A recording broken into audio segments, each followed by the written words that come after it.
मुख्यमंत्री से संबंधित मामला है और जैसे ही ये आज हियरिंग ख़त्म हुआ, राजीव जी ने मीडिया वालों के सामने ऑन रिकॉर्ड कैमरे पे कहा कि ईडी को ये भी कहा गया है कि इसका आप देखिए, मतलब जांच इस डायरेक्शन में ले जाइए कि कहीं ये आय से अधिक संपत्ति का मामला तो नहीं बनता। क्या ये वाकई में है? लेकिन उस केस में भी राजीव कुमार ही अधिवक्ता थे और इस केस में भी राजीव कुमार अधिवक्ता हैं। तो क्या उस दौरान जो कागज़ प्रस्तुत किए गए फिर उसी को कॉपी पेस्ट करके इस बार प्रस्तुत किया गया, क्या ये राजीव कुमार नहीं जानते हैं कि इस तरीके करना कोर्ट का समय व्यतीत करना है और इस पर एक्शन हो सकता है? तो अक्सर ये देखा जाता है लोअर कोर्ट या हाई कोर्ट में कि जजमेंट को जब एक वकील डिस्क्राइब करते हैं तो कई बार कुछ चीज़ों को ऐड ऑन कर देते हैं, कुछ को हटा देते हैं। इससे बचने के लिए मीडिया को कोई सलाह देना आप चाहेंगे या वकीलों को कुछ सलाह देना चाहेंगे? कभी हड़बड़ी में या कभी अति उत्साह में ऐसा होता है और अक्सर ऐसा होता है कि मीडिया तथ्य को बिना जांचे परखे खबर चला देती है। आज भी कुछ ऐसा ही हुआ झारखंड में।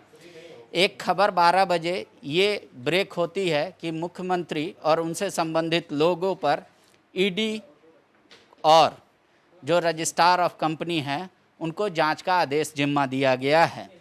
4 बजे महाधिवक्ता आते हैं और कहते हैं ये एक तरफा है और इस तरीके का कोई आदेश कोर्ट के द्वारा नहीं दिया गया है।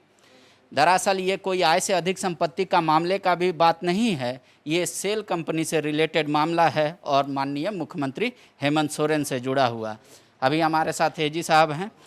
सर, 12 बजे जो खबरें मीडिया में ब्रेक हुई, 4 बजे आपका पीसी में कहा गया कि ये अधूरा सत्य है, क्या है पूरा मामला? जैसे मैंने आज पीसी किया, बताया आपको कि जो ये केस फाइल हुआ है शिवशंकर शर्मा पिटिशनर हैं उसके, उन्होंने शेल कंपनी का मुद्दा उठाया है कि ये सारे कंपनियां जो हैं बिल्कुल फर्जी हैं, गलत हैं, शेल कंपनी हैं।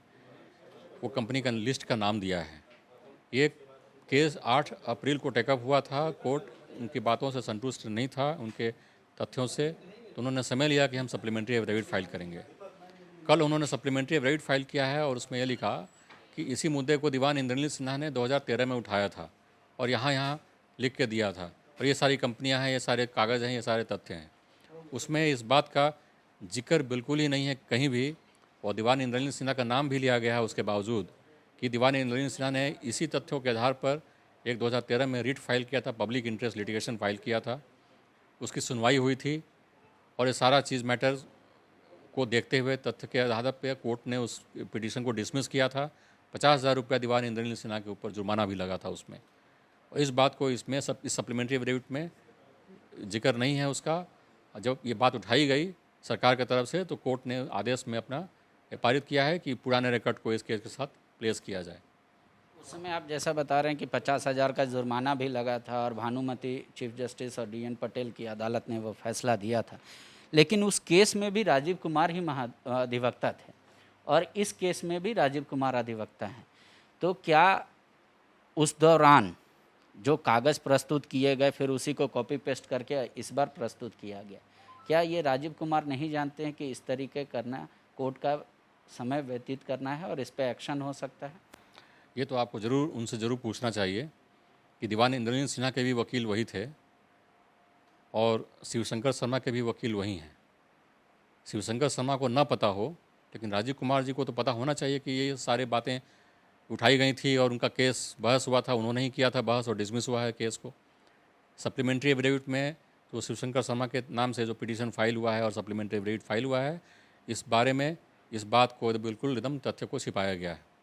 एक और सवाल है मेरा सर, जब मुख्यमंत्री से संबंधित मामला है और जैसे ही आज हियरिंग ख़त्म हुआ, राजीव जी ने मीडिया वालों के सामने ऑन रिकॉर्ड कैमरे पे कहा कि ईडी को ये भी कहा गया है कि इसका आप देखिए, मतलब जांच इस डायरेक्शन में ले जाइए कि कहीं ये आय से अधिक संपत्ति का मामला तो नहीं बनता। क्या ये वाकई में है?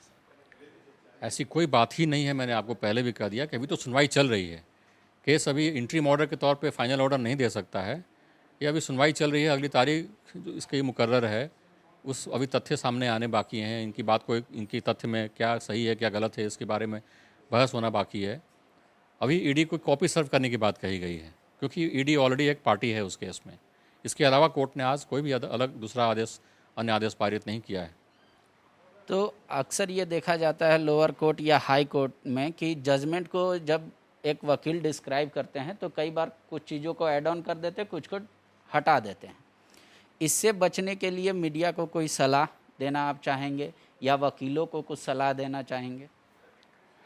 मैं वकीलों के लिए, वकील तो काफ़ी माननीय सदस्य होते हैं, बार के मेंबर हैं, पढ़े लिखे होते हैं, और उनको जो कोर्ट के प्रोसीडिंग्स में बहुत सारे ऑब्जर्वेशंस होता है कोर्ट का, जो फाइनल ऑर्डर में नहीं होता है, तो उन सब बातों को मीडिया में नहीं आना चाहिए, मीडिया में नहीं बताना चाहिए। ये एक अपने आप में एक संयम की बात है। कुछ लोग रखते हैं, कुछ लोग संयम तोड़ना पसंद करते हैं और संयम के बाहर जा कर के कुछ कहना चाहते हैं। ये उनका अपना मामला है। लेकिन मीडिया के तौर पे मैं मीडिया को ये कहना चाहूँगा कि जब भी आप किसी पक्ष के बारे में उसका पक्ष जानते हैं, बाइट लेते हैं या कुछ कहते हैं, सुनते हैं, तो हर केस में दो पक्ष होते हैं। आपको अगला पक्ष भी ज़रूर सुनना चाहिए, जान लेना चाहिए और उसको वेरीफाई कर लेना चाहिए कि क्या ये सही है, अगर सही है, अगर नहीं है तो क्या गलत है। ये जानकारी आपको ज़रूर रहनी चाहिए दोनों पक्ष के बारे में। आप इतने सीनियर वकील हैं सर, क्या ये पहले भी इस तरीके से कोर्ट में आता रहा है या सिर्फ अभी इन दिनों ये तेज़ी आई है? इन दिनों मैं देख रहा हूँ कुछ ज़्यादा तेज़ी आई है। जो भी कोर्ट कुछ कहता है, उस बोलता है, जो कोर्ट का और वकील के बीच का जो आपस का वार्तालाप होता है, ऑब्जर्वेशंस होते हैं जिसको हम लोग बोलते हैं कोर्ट में, जो ऑर्डर नहीं है, ऑर्डर का हिस्सा नहीं होता है। जब कोई केस बहस होता है तो उस बहस के दरमियान कई तरह की बातें होती हैं। वो ऑब्जर्वेशंस मीडिया में छप के नहीं आना चाहिए। ये मीडिया ट्रायल होता है, जिससे बचना चाहिए मीडिया को। मीडिया को देखना चाहिए कि अंत में आदेश क्या पारित हुआ, क्या मामला उठाया गया और कोर्ट ने सबको सुनने के बाद आदेश क्या पारित किया। ये मीडिया का दायित्व है और इसमें मैं जानता हूँ कि मीडिया में बहुत अच्छे लोग भी हैं तो इस बात को समझते हैं, और बाकी के लिए आपका इशारा, मेरा इशारा काफ़ी है। शुक्रिया। तो महाधिवक्ता का ये राय है कि ब्रेकिंग न्यूज़ के चक्कर में जो आजकल खासकर तौर पे पहले एक पक्ष के वकील की खबर सुनकर या बिना जजमेंट कॉपी दिए या जो ऑब्जर्वेशन में जो बातचीत होता है आमतौर पे एक जज का और वकील का, उसको भी हेडलाइन बना के जब खबरें छप रही हैं और इस काम में अब तेज़ी आ रही है, तो इससे बचना चाहिए, परहेज करना चाहिए।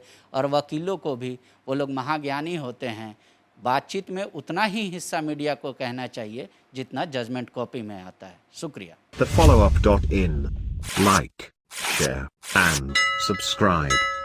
www.thefollowup.in